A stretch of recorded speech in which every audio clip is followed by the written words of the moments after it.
দেখো ভাই, জীবনে বড় কিছু করতে হলে প্রথমেই বড় স্বপ্ন দেখতে হবে। কিন্তু স্বপ্ন দেখলেই হবে না, সেই স্বপ্নকে বাস্তব করার জন্য সাহস নিয়ে ঝাঁকিয়ে পড়তে হয়। আর সেই সাহসের সবচেয়ে শক্তিশালী প্রকাশ হলো ব্যবসা। ব্যবসা মানে শুধুই টাকা রোজগার নয়, ব্যবসা মানে নিজের স্বাধীনতা, নিজের সৃষ্টিশীলতা আর নিজের সাফল্যের গল্প তৈরি করা। তাই আজ তোমাদেরকে বলবো, তোমার স্বপ্নকে আর কালকের জন্য রেখো না, আজই শুরু করো। এখন তোমরা অনেকে বলবে, ভাই ব্যবসা করা সহজ না, টাকা লাগে, সময় লাগে, ব্যর্থতার ভয় আছে। ঠিকই বলেছ, ব্যবসা সহজ না, কিন্তু ভাই চাকরি কি সহজ? প্রতিদিন বসের কথা শোনা, নিজের ইচ্ছার বিরুদ্ধে কাজ করা, বছরের পর বছর একই স্যালারি, এগুলো কি সহজ? আসলে জীবনে তুমি যেটাই করবে, চ্যালেঞ্জ আসবেই। তার চেয়ে ভালো নিজের স্বপ্নের জন্য লড়ো, নিজের স্বাধীনতার জন্য লড়ো। ছোট পরিসর থেকে শুরু করো, নিজের অভিজ্ঞতা বাড়াও, শেখো, গড়ে ওঠো, ধীরে ধীরে বড় হও। মনে রাখবে, বড় কিছু শুরু করতে গেলে ভয়ের উপস্থিতি স্বাভাবিক, কিন্তু ভয়কে জয় করতে পারলেই তুমি আসল বিজয়ী। ভাই, ব্যবসা করতে হলে কোটি কোটি টাকা লাগে না। তোমার চারপাশে তাকিয়ে দেখো, একজন চা দোকানদার, একজন ফুচকা বিক্রেতা, একজন ছোট হকার, ওরাও তো ব্যবসায়ী। ওরা ছোট পুঁজিতে শুরু করেছে, ধীরে ধীরে ক্রেতা জোগাড় করেছে, লাভ পুনঃবিনিয়োগ করেছে, আর একসময় নিজের দোকান বড় করেছে। তুমি অনলাইনে ব্যবসা শুরু করতে পারো। ফেসবুক, ইনস্টাগ্রাম, টিকটক, ইউটিউব, এগুলোই আজকের সবচেয়ে বড় মার্কেটপ্লেস। প্রোডাক্ট নিয়ে আসো, ভিডিও বানাও, কাস্টমারের কাছে পৌঁছাও। পুঁজি কম, রিস্ক কম, আর শেখার সুযোগ অনেক বেশি। মনে রাখবে, শুরুটা ছোট হলেও স্বপ্নটা বড় রাখতে হবে। ভাই, ব্যবসার জগতে একটা কথাই সত্য, ব্যর্থতা আসবেই।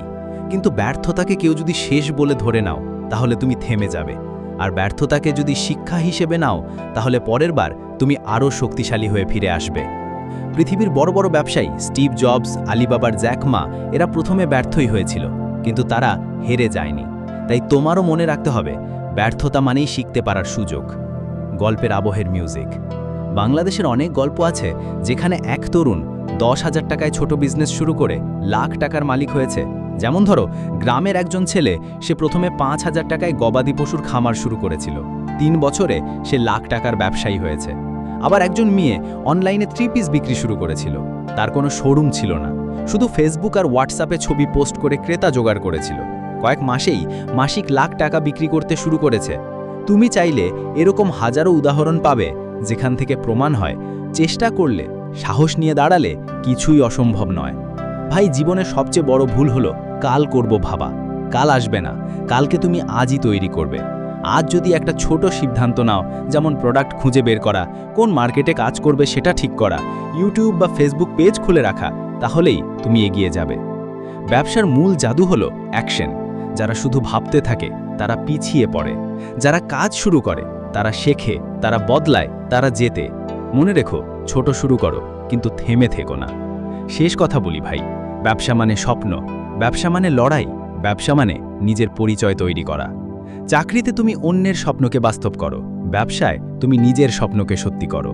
তাই যদি সাহস থাকে, যদি ইচ্ছা থাকে, যদি নিজেকে প্রমাণ করার জেদ থাকে, তাহলে আজই নিজের ব্যবসার পরিকল্পনা শুরু করো। মনে রেখো, এই পৃথিবীতে সবচেয়ে দামি জিনিস হলো স্বাধীনতা, আর ব্যবসায়ী তোমাকে সেই স্বাধীনতা এনে দিতে পারে। শুভকামনা রইল তোমার বিজনেস জার্নির জন্য। ভিডিওটা ভালো লাগলে লাইক দিও, বন্ধুদের সাথে শেয়ার করো, যাতে তারাও নিজেদের স্বপ্নের পথে হাঁটতে অনুপ্রাণিত পায়। আর অবশ্যই সাবস্ক্রাইব করো এমনই আরও মোটিভেশনাল ভিডিও পেতে। নিজের স্বপ্নকে বাঁচিয়ে রেখো ভাই, আজকেই।